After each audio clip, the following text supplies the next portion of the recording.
Tanpa kita sadari, mulut kita ini kadang bisa menghancurkan orang lain.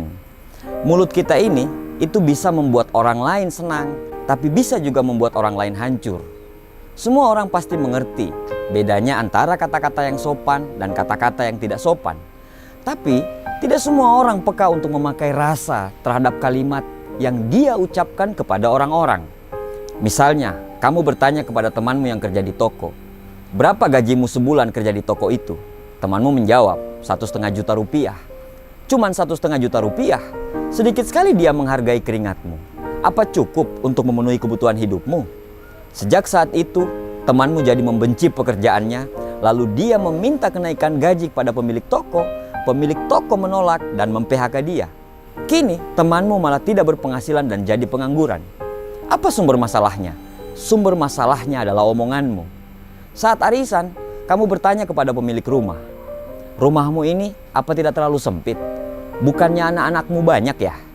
Rumah yang tadinya terasa lapang, sejak saat kamu mengeluarkan kata-kata itu, mulai dirasa sempit oleh penghuninya. Ketenangan pun hilang saat keluarga itu mulai terbelit hutang, kala mencoba membeli rumah besar dengan cara kredit di bank. Apa sumber masalahnya? Sumber masalahnya adalah omonganmu. Ada saudara laki-laki bertanya pada kunjungan seminggu setelah adik perempuannya melahirkan, "Hadiah apa yang sudah diberikan suamimu kepadamu setelah melahirkan?" Adik perempuannya menjawab, "Tidak ada." Saudara laki-lakinya berkata lagi, "Masa sih? Apa engkau tidak berharga di sisinya? Aku bahkan sering memberi hadiah istriku walaupun tanpa alasan yang istimewa." Siang itu, ketika suaminya lelah pulang dari kantor, dia menemukan istrinya merajuk di rumah. Keduanya lalu terlibat pertengkaran, dan sebulan kemudian antara suami istri itu terjadi perceraian. Di mana sumber masalahnya? Dari kalimat sederhana yang diucapkan saudara laki-laki kepada adik perempuannya. Seorang bertanya kepada seorang kakek tua, "Berapa kali anakmu mengunjungimu dalam sebulan?" Si kakek menjawab, "Sebulan sekali." Yang bertanya menimpali lagi, "Wah, keterlaluan sekali anak-anakmu itu. Di usia senjamu ini seharusnya mereka mengunjungimu lebih sering." Akibatnya hati sang kakek menjadi sempit. Padahal tadinya ia amat rela terhadap anak-anaknya. Ia jadi sering menangis dan ini memperburuk kesehatan dan kondisi badannya. Kawan, apa sebenarnya keuntungan yang didapat ketika bertanya seperti pertanyaan-pertanyaan di atas itu? Jagalah diri dan jangan menyampuri kehidupan orang lain. Jangan mengecilkan dunia mereka dengan menanamkan rasa tidak rela kepada apa yang sudah mereka miliki. Tidak perlu mengkritisi masalah penghasilan, keluarga mereka, atau urusan pribadi mereka. Jaga mulutmu saat berbicara tentang masalah-masalah pribadi kepada orang. Mungkin bagi kamu, pendapat kamu benar, tapi belum tentu bagi orang lain. Mungkin bagi kamu benar, tapi mungkin bagi orang lain itu bisa menghancurkan dia. 1000 manusia, 1000 kehidupan, 1000 pikiran, 1000 hati, dan 1000 tindakan. Kita ini berbeda, tidak sama. Berhentilah menjadi hebat dengan memberikan solusi tapi mengkerdilkan keluarga mereka. Jaga omonganmu dan lebih baik diam daripada berkata-kata tapi hanya merendahkan martabat orang. Berusahalah untuk berpikir dahulu sebelum bicara. Jangan sampai kamu berbicara tanpa dipikirkan. Libatkanlah rasa dalam setiap omongan yang keluar dari mulutmu.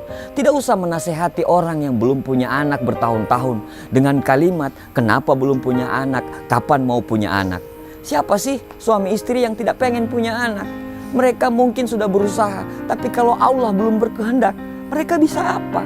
Tidak usah menasehati orang untuk cepat punya pasangan kepada orang-orang yang sudah berusaha untuk punya pasangan dan belum dikaruniai pasangan. Jangan berbicara bahagiamu di depan temanmu yang lagi bersedih. Jangan berbicara ayahmu di depan temanmu yang tidak punya ayah. Jangan menceritakan ibumu di depan temanmu yang tidak punya ibu. Jangan menceritakan anakmu di depan temanmu yang tidak punya anak. Jangan menceritakan mampumu di depan orang yang kurang mampu. Jaga omonganmu, libatkanlah rasa. Karena omongan yang keluar dari mulut kamu adalah ukuran seberapa dalam kamu mendalami agamamu. Jaga tutur katamu, karena tutur katamu bisa membuat orang termotivasi atau malah menghancurkan orang lain. Kadang orang tidak perlu nasihatmu, mereka hanya butuh support dan doamu. Manusia yang baik adalah manusia yang selalu melibatkan rasa dan empati di tiap tutur kata mereka. Buat orang lain bahagia dengan menjaga martabat mereka. Buat orang lain senang dengan kata-kata yang bermakna dan penuh doa. Bahagialah melihat orang lain bahagia, dan bahagialah dengan membuat orang lain bahagia dengan tutur katamu. Semoga Allah selalu menuntun kita untuk mengeluarkan omongan yang bermanfaat bagi orang lain. Dan semoga Allah selalu menjauhkan kita dari omongan yang bisa menghancurkan orang lain. Jagalah kata-katamu. Terima kasih.